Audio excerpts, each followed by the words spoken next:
makuru ki mu binyamakuru nacyo cyambere muri uku kwezi kwa cyenda kwezi kwa Nzeri mu mezi ya Kinyarwanda n'ikiganiro mugiye kugezwaho nk'uko bisanzwe nanjye Jean Daniel Sindayigaya ufatanyije na Nyirarukundo Xavera. Xavera reka twanzikire ku byanditswe ku Rwanda. Nibyo twanzikiye ku byanditswe ku Rwanda by'umwihariko kuri iyi nkuru higira iti Perezida Paul Kagame yagaragaje ko nta gihugu gikwiye gutegeka ikindi uko kiyoborwa. Ibi umukuru w'igihugu cy'u Rwanda yabigarutse ejo bundi kuwa kane mu kiganiro kigaruka ku miyoborere ya za leta yagejeje ku bakuru b'ibihugu na za guverinoma bitabiriye i Beijing mu Bushinwa. Inama yahuje igihugu cy'Ubushinwa na Afurika, inama izwi nka FOCAC kuva tariki 4 kugeza kuri 6 muri kwezi kwa cyenda. Ni inkuru yagarutswe n'ibinyamakuru n'ibitangazamakuru binyuranye birimo Imvaho Nshya, The New Times, Tarifa Rwanda, Igihe, Kigali Today, Harabia Akadomusiwa, Akadomurwa n'ibindi bitandukanye, aho bikomeza byandika ko Perezida Paul Kagame yatangaje ko nta buryo bw'imiyoborere bushobora gukoreshwa ku bihugu byose bubaho, ndetse ko imiyoborere myiza atari y'abantu bategetswe n'ibihugu by'amahanga ahubwo ari y'abene igihugu bishyiriraho bagamije kwikemurira ibibazo no kugana mu cyerekezo bifuza. Yagaragaje ko imiyoborere abaturage b'Ubushinwa bishyiriyeho mu 1949 ariyo yatumye bashobora guhangana n'ubukene, inzara n'ibindi. Ubu igihugu cyabo kikaba kiri ku isonga mu bukungu. Ati mu myaka isaga 70 ishize Abashinwa bashyize hamwe mu guteza imbere igihugu cyabo bakigeza ku isonga mu bukungu bw'isi. Imiyoborere myiza yashyizweho nta gushidikanya ko yabaye izingiro ry'iyo ntambwe itagereranywa yatewe. Yakomeje agira ati gusa kugira ngo imiyoborere ibe myiza bisaba ko igomba kubakirwa ku ndangagaciro n'ibyo abaturage bifuza kugeraho. Ntikwiye kuba imiyoborere utegetswe n'ikindi gihugu. Perezida Paul Kagame kandi yavuze ko urugendo rw'Ubushinwa mu kurandura ubukene, iterambere no kwimakaza ikoranabuhanga bitanga amasomo menshi mu rugamba rw'iterambere Afurika imazemo imyaka myinshi. Yagaragaje ko Ubushinwa buharanira ko ibihugu byose bitera imbere. Atanga urugero kuri gahunda yo kubaka imihanda n'inzira zihuza Ubushinwa, Afurika n'Uburayi yatangiye muri 2013, bikaba yaratanze umusaruro ukomeye ku rwego rw'isi, igirira akamaro Ubushinwa, Afurika n'u Rwanda rurimo. Ati Ubushinwa bwagaragaje ubushake bwo guharanira iterambere ridasiga ibindi bihugu binyuze mu kubahana no guharanira inyungu rusange. Ubu bufatanye bwatumye umubano w'Ubushinwa na Afurika urushaho kuba mwiza, haba mu kubaka ibikorwa remezo, guhanga ibishya mu byerekeye siyanse no guharanira amahoro n'umutekano ku mugabane wose. Yavuze kandi ko nyuma ya Jenoside yakorewe Abatutsi mu 1994 u Rwanda rwize amasomo menshi arimo no kuba nta buryo bumwe bw'imiyoborere bubaho bubereye ibihugu byose byo kwisi. Ati nta buryo bumwe bw'imiyoborere bubereye bose bubaho, buri gihugu gikwiye kwishyiriraho uburyo bw'imiyoborere bujyanye n'imibereho n'ubudasa bw'amateka yacyo n'icyerekezo cyacyo. Yatanze urugero ku Rwanda agira ati nyuma ya Jenoside yakorewe Abatutsi mu 1994 Abanyarwanda twagombye kongera gutekereza no kubaka ubukungu bw'igihugu cyacu, imibereho n'umusingi wa politiki, twifashishije uburyo bwo kwishakamo ibisubizo kugira ngo tubashe kwikemurira ibibazo byacu. Yagaragarije abandi bakuru b'ibihugu n'abaza guverinoma ko mu Rwanda hakozwe gahunda zigamije guteza imbere ubumwe n'iterambere zishyigikiwe n'imiryango itandukanye n'abayobozi banyuranye. Perezida Paul Kagame kandi yanavuze yuko hanashyizwe imbaraga mu guteza imbere ingeri zinyuranye z'ubukungu, by'umwihariko ikoranabuhanga, ubukerarugendo no guteza imbere inganda. Hanashyirwaho kandi uburyo bwo korohereza abantu gukora ishoramari. Yahamije ko kwegereza ubuyobozi abaturage byatumye inzego z'ibanze z'u Rwanda zikora neza, bituma abaturage bahabwa serivisi neza kandi bagira uruhare mu bibakorerwa.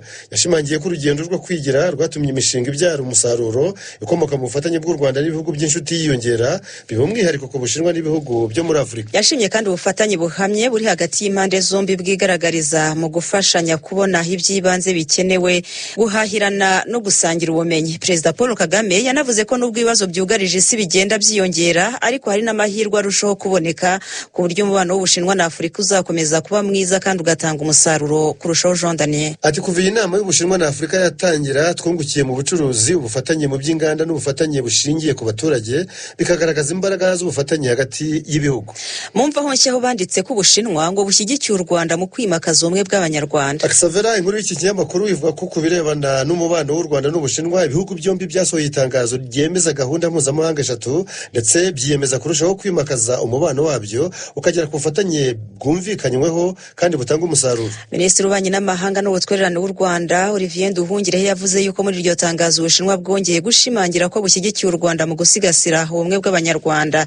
Ibihugu byombi kandi ngo byiyemeje kurushaho kwimakaza ubufatanye mu kurwanya ikwirakwizwa ry'ingengabitekerezo ya Jenoside hamwe n'imvugo zibibaho urwango n'amacakubiri y'ubwoko bwose. Minisitiri Nduhungirehe yagize ati by'umwihariko u Rwanda rwongeye gushimangira ko rwubahiriza ihame ry'Ubushinwa bwunze ubumwe kandi rushyigikiye imbaraga zose guverinoma y'Ubushinwa ishyira mu mu guharanira guhuza igihugu. Nanone kandi ibihugu byombi ngo byiyemeje kongera iterambere ryo ku rwego rwo hejuru binyuze mu ishyirwa mu bikorwa ry'imishinga itandukanye, by'umwihariko mu bikorwa remezo, ubuhinzi, ubuzima, uburezi, ikoranabuhanga, guhangana n'imihindagurikire y'ibihe ndetse n'ishoramari. Muri iyi nama y'Ubushinwa na Afurika kandi perezida w'icyo gihugu Xi Jinping yatangaje ko muri rusange mu myaka 3 iri imbere igihugu cye giteganya guha ibihugu bya Afurika amayuani ariyo mafaranga akoreshwa mu Bushinwa miliyari 360 angana n'amadolari ya Amerika miliyari 50.7. Yagize ati Ubushinwa bwiteguye gushimangira ubufatanye n'ibihugu bya Afurika mu by'inganda, ubuhinzi, ibikorwa remezo, ubucuruzi n'ishoramari. Mu myaka 3 iri imbere Ubushinwa buteganya guha Afurika ubufasha bw'amayuani miliyari 360. Perezida Xi yanavuze ko igihugu cye cyiteguye gufasha Afurika guteza imbere imiyoborere myiza binyuze mu kubaka ibigo 25 by'ubushakashatsi ku miyoborere muri Afurika. Yongeraho ko Ubushinwa buzatumira abanyamuryango 1000 b'imitwe ya politiki yo muri Afurika bajye mu Bushinwa mu rwego rwo kurushaho kungurana ubunararibonye mu by'amashyaka n'imiyoborere ya leta. Kugira ngo ubucuruzi butere imbere kandi Perezida Xi yavuze yuko Ubushinwa buzafungura ku bushake isoko ryabwo ndetse buha ibihugu byose bitaratera imbere bifitanye umubano n'Ubushinwa harimo n'ibihugu 33 byo muri Afurika gukurirwaho imisoro ku byo bajyanye ku isoko ry'Ubushinwa. Xi Jinping ati Ubushinwa buzagura isoko ku bicuruzwa bikomoka ku buhinzi muri Afurika, bwongera ubufatanye na Afurika mu bucuruzi bwo kwikoranabuhanga kandi butangize gahunda yo kuzamura ubuziranenge bw'ibikorerwa mu Bushinwa na Afurika. Perezida Paul Kagame kandi yageze mu Bushinwa akubutse muri Indonesia, aho naho yari yitabiriye inama yahuje icyo gihugu cya Indonesia na Afurika. Inama yabaye kuva tariki ya mbere kugera ku tariki ya 3 muri uku kwezi kwa 9. Ibinyamakuru n'ibitangazamakuru binyuranye birimo Anadolu Agency, Africa 24, Agence Ecofe, Igihe, The New Times n'ibindi bikandika ko umukuru w'igihugu yabwiye abitabiriye iyo nama yo muri Indonesia ko ku butegetsi bwa Joko Widodo, perezida wa Indonesia, yashyize imbaraga mu gukorana na Afurika n'u Rwanda by'umwihariko ku buryo umusaruro wabyo ngo uzaba wo kwishimirwa na buri wese. Yagaragaje ko perezida Joko Widodo yabereye Afurika inshuti nziza, ashyira imbere gutega amatwi uyu mugabane wa Afurika. Ati wabaye inshuti y'ukuri binyuze mu gukorana nawe, hashyizweho umusingi uhamye kandi sinshidikanya ko hagiye kugaragara umusaruro ufatika twese tuzishimira. Kibigarukaho igitangazamakuru Kigali Today icyo cyanditse ko u Rwanda na Indonesia basinyanye amasezerano y'ubufatanye. N'amasezerano arimo yasinywe hagati y'urugaga rw'abikorera mu Rwanda PSF n'urw'abikorera muri Indonesia Kadin mu guteza imbere ubucuruzi, inganda, ikoranabuhanga, ubukerarugendo no kubungabunga ibidukikije hagati y'impande zombi. Umunyamabanga uhoraho muri Minisiteri y'Ububanyi n'Amahanga n'Ubutwererane Clementine Mukeka yavuze yuko aya masezerano yasinyiwe Bali muri Indonesia ahaberaga inama ya Afurika na Indonesia hazafasha abikorera ku mpande zombi kubyaza umusaruro amahirwe menshi ari mu ishoramari. Mukeka yavuze ko u Rwanda rwaguye amarembo kubifuza kurukoreramo ishoramari. Ati u Rwanda rwaguye amarembo mu ishoramari, tugomba gukora ibisabwa kugira ngo abashoramari bo muri Indonesia baze gukorera ishoramari ryabo mu Rwanda. Ambasaderi w'u Rwanda muri Indonesia Harerimana Abdul Karim yatangaje ko muri iyi nama haganiriwe byinshi byongereye umubano mwiza hagati y'u Rwanda na Indonesia, bikazongera n'ubufatanye mu nzego zitandukanye. Reka iyo ngingo tuyiveho twerekeza amaso kuri France 24 aho bagira bati mu Rwanda hakoraniye inama nyafurika ku biribwa hagamijwe kurwanya ikibazo cy'ibura ry'ibiribwa kuri uwo mugabane. Ku rubuga rwa RBA.co.rw ho bati Minisitiri w'Intebe Dr Edouard Ngirente yagaragaje impungenge z'igwingira muri Afurika. Ibi bitangazamakuru byombi byanditse ko iyi nama yateraniye i Kigali kuva tariki ya 3 kugeza ku ya 6 Nzeri. Ni inama yari ibereye mu Rwanda ubugira kabiri, aho yitabiriwe n'abarenga 5,000 barimo abayobozi mu nzego zitandukanye, abikorera mu rwego rw'ubuhinzi, abashakashatsi n'abandi exavere. Minisitiri w'Intebe Dr Edouard Ngirente hakaba yarabwiye abo bayitabiriye ko umugabane wa Afurika wugarijwe n'ikibazo cy'igwingira ry'abana ndetse ko bamwe mu bawutuye batabasha kubona ibyo kurya bihagije, bityo ko hakwiye ingamba zihuriweho zo gushaka umuturambye w'ibyo bibazo. Yavuze ko Afurika ihomba byinshi bitewe no kudashyira imbere ubuhinzi, birimo amafaranga akoreshwa mu guhangana n'ingaruka ziterwa n'ibura ry'ibiribwa, zirimo uburwayi, kugwingira kw'abana, amakimbirane n'ibindi bitandukanye. Ati ibihugu bya Afurika bidafite ibiribwa bihagije bikoresha amafaranga menshi mu kwita kuri icyo kibazo, kandi ayo mafaranga yari bushorwe mu zindi nzego zifite akamaro kurushaho. Minisitiri w'Intebe yashimangiye ko umugabane wa Afurika ukeneye ubuhinzi burambye, bufite icyerekezo kandi butanga ibisubizo, haba ku kwihaza mu biribwa, afurika, kurwanya igwingira mu bana no kuzamura ubukungu rusange bw'uyu mugabane. Ati akamaro k'iri huriro mu gushaka icyafasha Afurika kubona ibiribwa ntabwo gashidikanywaho. Ati ntabwo gashidikanywaho. France 24 yo yanditse ko muri iyo nama Leta Zunze Ubumwe za Amerika zatangaje ko zigiye kurekura miliyoni 40 z'amadolari yo kurwanya ikibazo cy'ibura ry'ibiribwa kuri uyu mugabane wa Afurika. Akisavira ko ibyanditswe ku Rwanda tubikomereze muri iyi nkuru yo mu gitangazamakuru Burusorama igihita jenoside yakorewe Abatutsi. Uwaririye Tuna Colonel mu ngabo z'u Rwanda mu gihe cya jenoside yakorewe Abatutsi ashobora kuburanishwa mu Bufaransa ku cyaha cyo gutanga intwaro zakoreshejwe mu kwica Abatutsi. Iyi nkuru yanagarutswe n'ibindi binyamakuru n'ibitangazamakuru binyuranye birimo TV5 Monde na L'Express ikomeza ivuga yuko uvugwa ari umunyarwanda witwa Cyprien Kayumba ushobora gukurikiranwaho icyaha cy'ubufatanyacyaha muri jenoside yakorewe Abatutsi n'ibyaha byibasiye inyoko muntu hashingiwe ku bikorwa ashinjwa gukora hagati ya Mata na Nyakanga 94 byo guha intwari interahamwe zicishijwe Abatutsi mu gihe cya jenoside. Mu kirego cyatanzwe n'ubushinjacyaha mu Bufaransa ku itariki 9 mu kwezi gushize kwa 8 bagira bati Cyprien Kayumba yakoresheje uburyo bwose agamije kuzuza ubutumwa yari yahawe na Minisitiri w'Ingabo bwo kugeza intwaro kubicanyi zagombaga kwifashishwa mu gushyira mu bikorwa umugambi wa jenoside yakorewe Abatutsi. Nyuma y'iki kirego hakaba hategerejwe umwanzuro w'umucamanza mu rukiko rwa Paris rushinzwe kurwanya ibyaha by'iterabwoba, ibyambukiranya imipaka ndetse n'ibyibasira inyoko muntu. Umwanzuro wo kugeza imbere y'ubutabera uwo munyarwanda akaburanishwa kuri ibyo byaha akekwaho. Cyprien Kayumba yavutse mu 1955 yabaye mu gisirikare cy'u Rwanda ku buryo no mu gihe cya jenoside yakorewe Abatutsi yari umuyobozi mukuru wa serivisi z'imari muri Minisiteri y'Ingabo z'u Rwanda icyo gihe. Nyuma y'ihanurwa ry'indege y'uwari perezida Juvenal Habyarimana, uyu mugabo Cyprien Kayumba ni umwe mu bitabiriye inama y'igitaraganya y'ubuyobozi bukuru bw'ingabo z'u Rwanda. Inama yanitabiriwe icyo gihe na Colonel Theoneste Bagosora ufatwa nk'umucurabwenge wa jenoside yakorewe Abatutsi. Nyuma y'iminsi 15 iyo ndege Habyarimana ihanuwe, Cyprien Kayumba yoherejwe mu butumwa mu gihugu cy'Ubufaransa bwari bugamije kwihutisha ishyirwa mu bikorwa ry'amasezerano ku ntwaro yari yarasinywe ariko akaza gusubikwa. Yaragiye kuganira n'abayobozi b'Abafaransa rero kugira ngo harebwe ko izo ntwaro zarekurwa zikoherezwa mu Rwanda ariko ngo ntibyakunze. Uyu mugabo kandi yaje guhungira mu Bufaransa mu 1998 atangira kubazwa ku byaha ashinjwa muri 2018 aho nawe yiyemereye ko yashyiraga mu bikorwa amabwiriza yabaga yahawe n'uwari Minisitiri w'Ingabo z'u Rwanda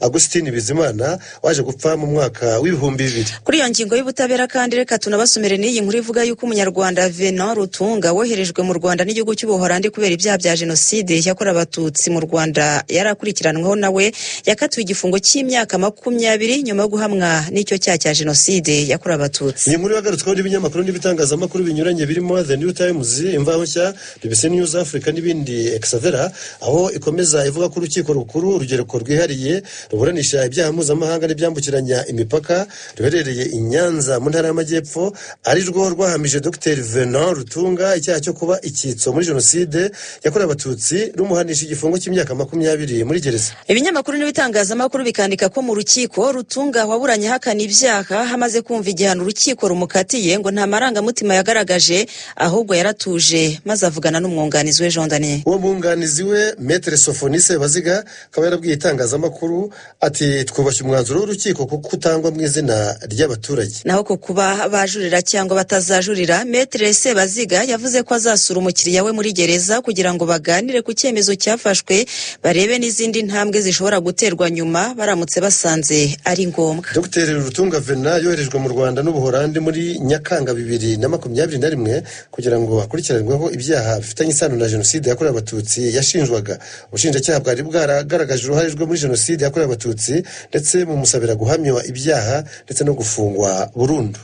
Reka nayo ngingo kandi tuyiveho tunanzura ibyanditswe ku Rwanda tubyanzure kuri iyi nkuru yo mu gihe igira iti Nyanza umusaza yacucuwe n'indaya ahita yiyahura. Iyi nkuru ikavuga ko uwo musaza wari mu kigero cy'imyaka 75 y'amavuko wo mu karere ka Nyanza mu murenge wa Kigoma yasanzwe mu mugozi yimanitse nyuma yo gucucurwa amafaranga yari afite n'indaya bahuriye mu kabari. Inkuru y'urupfu rw'uwo musaza yamenyekanye kuwa gatatu w'iki cyumweru ubwo umwe mu bana be yamusangaga mu mugozi yimanitse agatabaza abaturanyi ariko batabara nyine bagasanga yamaze gushiramo umwuka. Abaturanyi bajya kwigendera babwiye itangazamakuru ko uwo musaza yari yaraye mu kabari nyuma yo kugurisha amategura n'ibiti byari ku nzu ye bakamuha amafaranga abarirwa mu bihumbi 20 ari amafaranga y'u Rwanda ari nayo yajyanye mu kabari indaya zikayamucucura mu gasantere ka Butansinda. Umwe mu baturanyi be yagize ati Jean Daniel atinya kwigendera yatashye mu gitondo mu masaha ya saa moya araza abwira umuhungu we ngo uzamenyere abana niwe mukuru mfite, ariko undi ntiyabyitaho kuko yabonaga uwo musaza yasinze. Abaturage kandi banenze cyane nyakwigendera wafashe umwanzuro wo kwiyahura ngo nuko yibwa amafaranga n'indaya, ariko nanone bakanenga kwishora mu ndaya kw'abantu cyane cyane abasaza nkawe. Ibyinshi bisa n'iby'uyu musaza mwabishakira muri Bibiliya ntagatifu mu gitabo cya mwene Seraki 25. Bagira bati hari amoko atatu y'abantu, umutima wanjye wazinutswe n'imibereho yabo ikantera umujinya. Abo ni umukene w'umwirasi, umukire w'umubeshyi, cyangwa umusaza w'umusambanyi.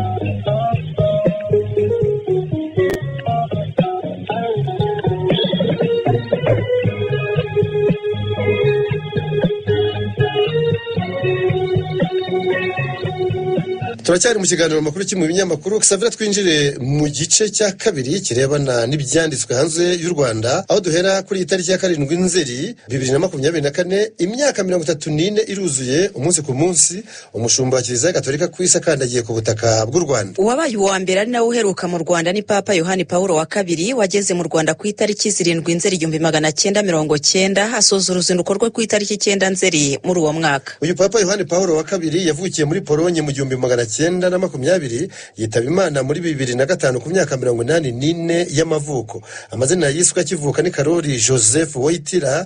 Yabaye papa wa 264 ku ya 16 kwakira 1978 kugeza atabarutse ku ya 2 Mata 2005. Mu gihe cy'ubushumba kingana n'imyaka 26 amezi 5 n'iminsi 18, Papa Yohani Paulo wa kabiri yashyize mu bahira abantu 1344, ashyira mu batagatifu abandi 483.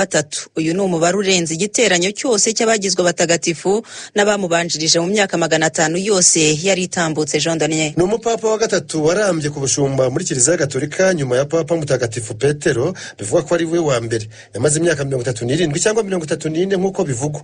Uwa kabiri mu burambe ni Papa Pio wa 9, wamaze imyaka 31 n'amezi 8. Papa Yohani Paulo wa kabiri yaje gusimburwa na Papa Benedicto wa 16, waje gutungurana kegura muri 2013, gusa yasize ashyize uwamubanjirije mu bahire hari muri 2011. Wakoreye mu ngata Papa Benedicto wa 16 niwe Papa Francisco uriho ubu ngubu. Niwe kandi washyize Yohani Paulo wa kabiri mu batagatifu umunsi umwe na Papa Yohani wa 23 ku ya 27 Mata 2014. Yohani Paulo wa kabiri yageze mu bihugu bisaga 120, bituma bamuhimba umupapa w'umukerarugendo.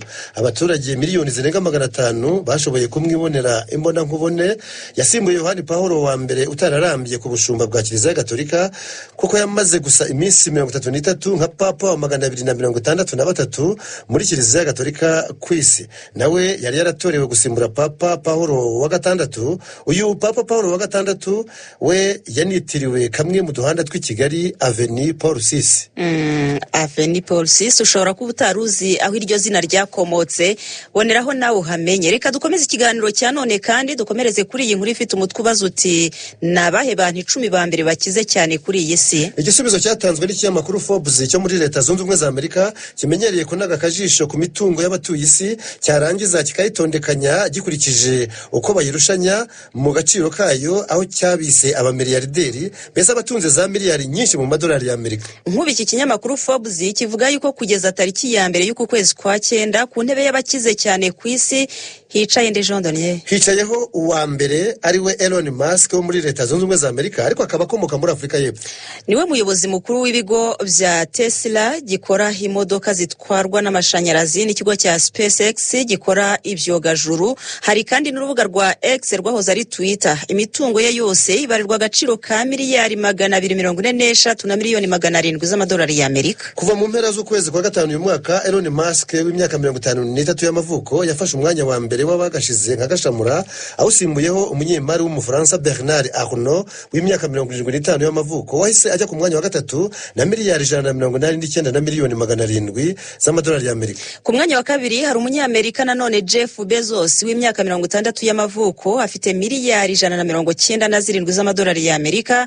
Ni nyiri urubuga rwa Amazon rukorerwaho ubucuruzi bwo kuri internet cyangwa murandasi. Ku mwanya wa kane hari umunyamerika Mark Zuckerberg w'imyaka 40 y'amavuko na miliyari 180 na miliyoni 500 z'amadolari y'Amerika. Niwe nyiri urubuga rwa Facebook rwaje kwitwa Meta guhera muri 2021. Ku mwanya wa gatanu naho hari umunyamerika Larry Ellison w'imyaka 80 y'amavuko na miliyari 174 na miliyoni 700 z'amadolari y'Amerika. Ku mwanya wa gatandatu hari umunyamerika Warren Buffett w'imyaka 94 y'amavuko na miliyari 149 na miliyoni 900 z'amadolari. Ku mwanya wa karindwi hari umunyamerika Bill Gates w'imyaka 68 y'amavuko afite miliyari 137 na miliyoni 200 z'amadolari y'Amerika. Ku mwanya wa munani hari umunyamerika Larry Page w'imyaka 51 y'amavuko afite miliyari 136 na miliyoni 100 z'amadolari. Ku mwanya wa 9 hari umunyamerika nanone Sergey Brin nawe w'imyaka 51 y'amavuko afite miliyari 130 na miliyoni 400 z'amadolari. Naho ku mwanya wa 10 hakaba umunyamerika Steve Ballmer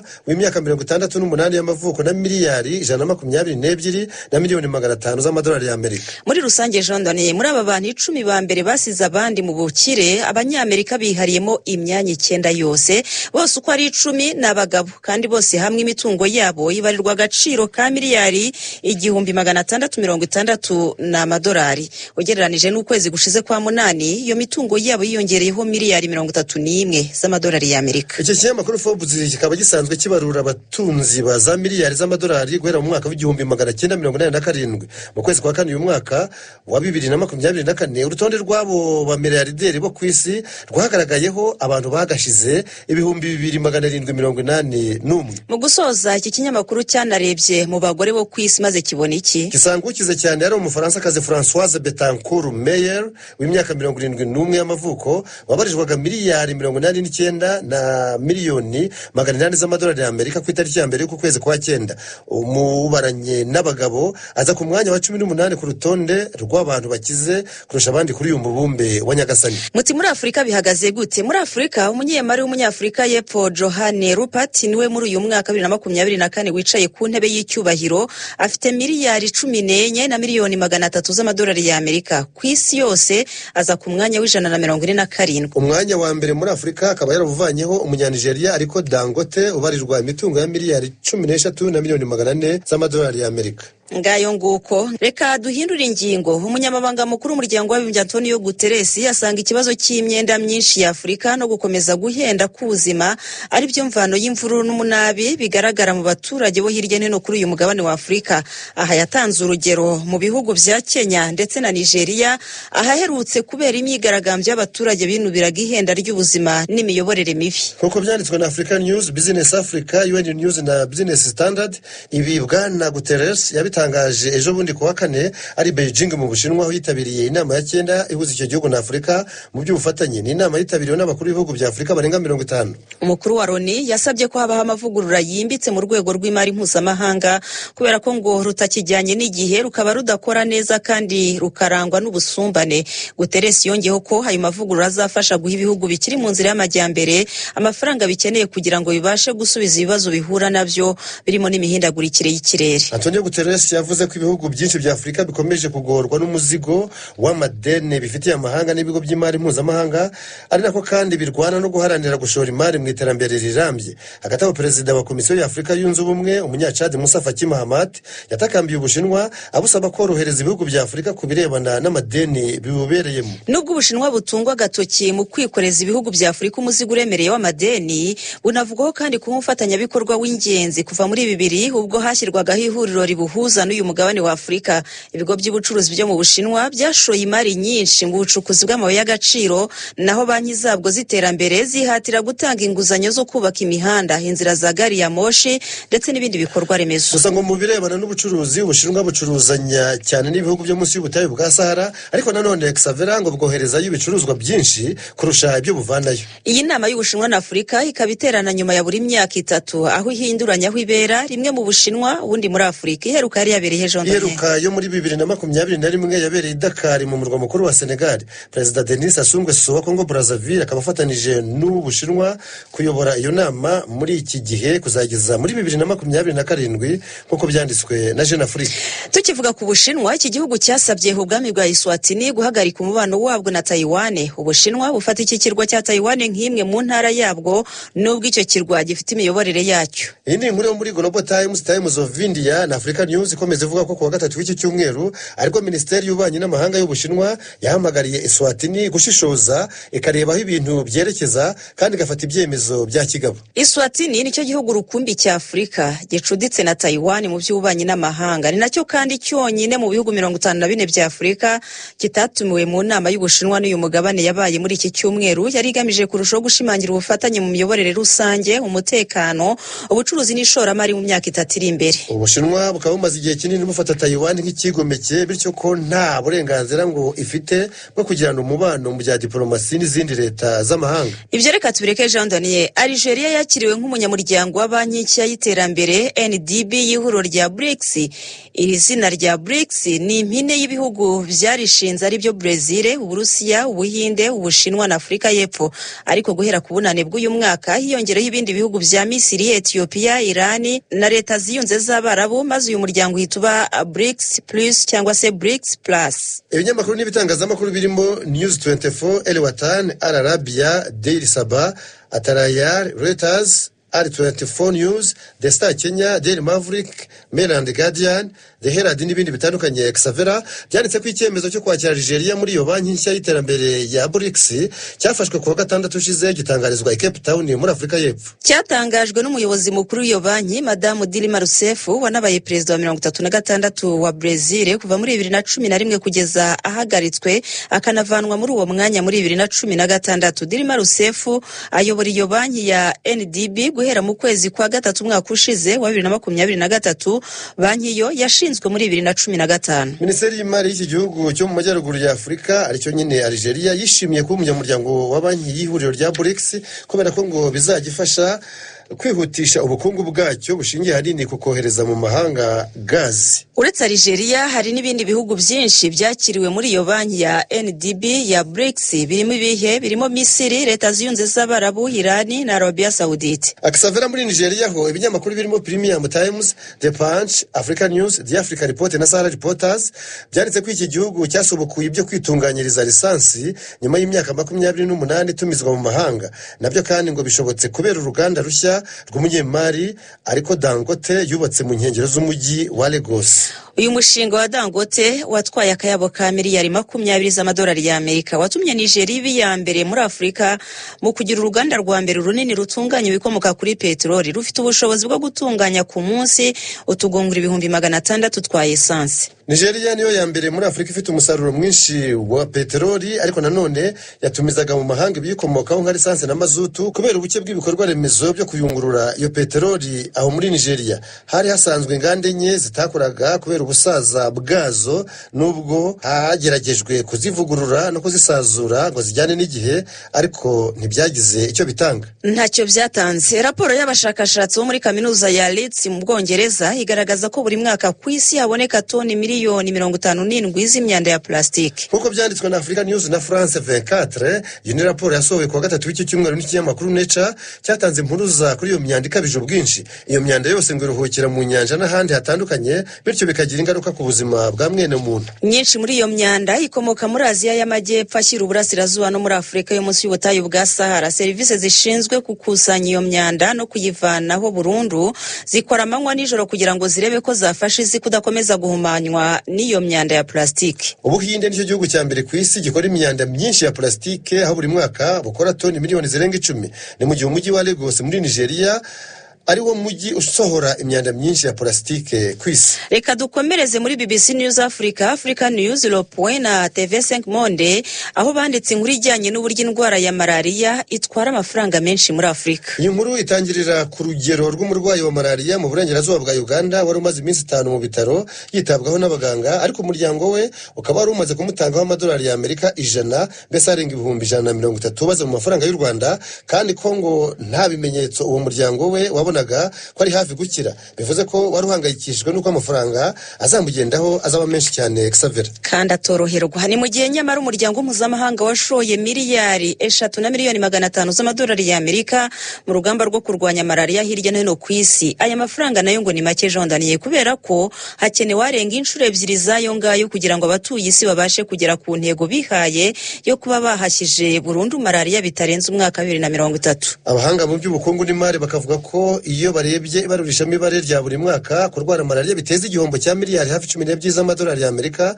mu birebana n'iterambere bitewe n'uko abarwaye basiba akazi abiga nabo bagasiba amashuri. Xavier, ikindi nuko abarwara malariya biganjemo abana, abarwaza babo bakaba hari abagore kandi icyo gihe baba badashobora kujya gukora kubera ko abana babo baba bari mu bitaro. Abo bahanga rero bakanzura bavuga ko malariya igira ingaruka zikomeye ku bukungu kubera ko ibihugu byazahajwe na malariya bikora iyo bwabaga bikongera ingengo y'imari ishyirwa mu buzima cyangwa mu by'ubuvuzi, ibituma izindi nzego zititabwaho cyane bigateza ubukene bwibasira miliyoni nyinshi z'abatuye isi. Ubushakashatsi bushya bw'abo bahanga mu by'ubukungu n'imari bukerekana ko guca burundu malariya muri Afurika bizajyana no kongera umusaruro mbumbe w'uyu mugabane ukaba wagera kuri miliyari 127 z'amadolari y'Amerika kandi bitarenze 2030. Turebye uko uburwayi bwa malariya buhagaze mu Rwanda, ikigo cy'igihugu gishinzwe ubuzima RBC kigaragaza ko mu mwaka ushize habonetse abarwayi ba malariya barenga 600,000 bakaba bariyongereyeho hafi 50,000 ugereranije n'umwaka wawubanjirije. Ubusesenguzi bwakozwe n'iki kigo cya RBC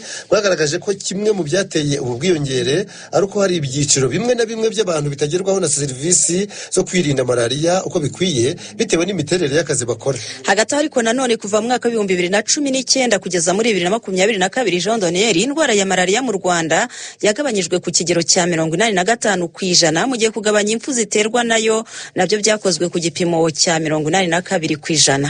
Akisavira mbere yuko twerekeza ku musozo w'iki kiganiro tubanze dukubitire muri iyi nkuru y'umushumba wa Kiliziya Gatolika ku isi Papa Francis uri muri Papua Nouvelle Guinée, kamwe mu duce two mu nkengero z'isi nk'uko byanditswe na France 24, La Croix na Vatican News. Ku munsi w'ejo nibwo Papa Francis yageze muri Papua Nouvelle Guinée, igihugu gituwe na miliyoni hafi 13 z'abantu, aho abasaga 90% byabo bavuga ko ari abakristo, mbese 25% b'abagatolika na 70% b'abaprotestant. Ni igihugu cyugarijwe n'ubukene, imvururu z'urudaca n'ibiza biterwa n'imihindagurikire y'ikirere. Papa Francis yajyanyweyo no gushishikariza Kiliziya Gatolika yaho kugira uruhare rufatika mu kuzana ihumure n'ituze mu banyagihugu nk'uko byatangajwe na John Ribert wabaye karidinali wa mbere aho muri Papua Nouvelle Guinée abigizwe na Papa Francis muri 2016. Papa Francis ari ku mugabane wa Aziya, igice cy'amajyepfo y'uburasirazuba mu ruzinduko rw'iminsi isaga 10 yatangiye kwa kabiri w'iki cyumweru aruhereye muri Indonesia mu gihe cy'iminsi 3. Kuri iyi si nicyo gihugu cya mbere, icyo ngicyo nyine cya Indonesia gituwe n'abayisilamu benshi kandi kitari icy'Abarabu. Ubu aho muri Indonesia habarurwa abayoboke ba Isilamu barenga 200,000 nibo bahiganje, ariko hanabarurwa nabo mu yandi madini nk'abagatolika ngo nubwo bo ari bake cyane. Imibare igaragaza ko abagatolika ari 28,000,000, mbese 10.7% by'abaturage bose ba Indonesia ubu barenga 280,000,000. Ni mu gihugu ku isi habarurwa abagatolika miliyari 1 na miliyoni zisaga 300. Papa Francis w'imyaka 87 y'amavuko niwe wabaye umushumba wa mbere wa Kiliziya Gatolika ku isi ukandagiye ku butaka bwa Indonesia. Nyuma ya Indonesia, Papa Francis yakomereje muri Papua Nouvelle Guinée, aho azava hajya muri Timor Orientale no muri Singapore. Akisavira reka duhinire kuri iyi nkuru yo mu kinyamakuru The Citizen y'umubyeyi wo mu gihugu cya Kenya warumbukiwe n'amashereka agahitamo kuyafashisha abana bayakeneye aho kuyapfusha ubusa. Iyi nkuru ikomeza ivuga yuko uwo mubyeyi witwa Cheli Monjoroge uba afite abana babiri, umuto w'amezi 5 n'igice akaba hari ukiri kwibera. Avuga ko kubera ukuntu igituza cye cyamukundiye kikareta ubu ngo ashobora konsa abana 10 akabahaza kandi icyarimwe. Ngo yanze gupfusha ubusa ayo mashereka ahitamo kuyafashisha imiryango ifite abana bacyonka yakeneye, ku buryo ubu ngo afite litiro zibarirwa mu 180 z'ayo mashereka abitse mu byuma byabugenewe bya konjerateri ku buryo ashobora guhabwa abandi bana bacyonka. Akisavira ubaze nko mu mabido imwe ya litiro 20 wasanga ari nk'amabido angahe buriya? Wasanga ari amabido cyangwa amajerekani 9 yose y'amashereka. Uyu mubyeyi avuga ko ubwo yabyaraga umwana wa mbere muri 2021 umwana we yagize ibibazo bituma yanga konka. Icyo gihe ngo abaganga bamugira inama yo kujya akama amashereka kugira ngo atamugwa nabi. Uko yakamaga ngo niko igituza cye cyarushagaho kureta, amashereka akarushaho kwiyongera. Kuva ubwo ngo nibwo yatangiye kwibaza icyo amashereka yayamazaho kuyabogora kandi hari imiryango yakeneye. We yatangiye akamira inshuti yari ifite umwana w'amezi 2 ariko atameze neza kubera ko nyina atari afite amashereka ahagije yo kumwonsa. Nyuma ngo yaje gushyira aka video ku mbuga nkoranyambaga abwira abantu ko afite amashereka menshi, ko aba afite ikibazo cy'umwana ukeneye amashereka yamubwira. Ngo mu kanya nk'ako guhumbya yahise yakira ubutumwa bw'ababyeyi 20 2025 bamubwira ko bayakeneye, atangira atyo kujya akamira abayakeneye kugeza n'ubu igikorwa cy'ubugiraneza cye akaba kigikomeje. Ngayo nguko nuko twanzuye tubashimira cyane kuba twabanye muri iki kiganiro. Yewe nari Nyirarukundo Xavera, wari kumwe nanjye Jean Daniel Sindayigaya. Namwe mujye mugira neza. Nawe ubutaha, ciao ciao.